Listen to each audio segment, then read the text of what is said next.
Supreme Leader. Ah, Nadal. We are just months away from refining weapons-grade uranium, and we are set to test the missile next week.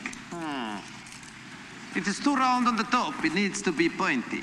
Round is not scary. Pointy is scary. This will put a smile on the faces of the enemy. They will think that it is a huge robot's dildo flying towards them. No, Supreme Leader, the shape of the missile top has nothing to do with aerodynamics. It is about the payload delivery. No, it sticks in the ground and then kaboom. Supreme Leader, I think perhaps some of your information about bombs is coming from cartoons. Nonsense. I have been watching research films.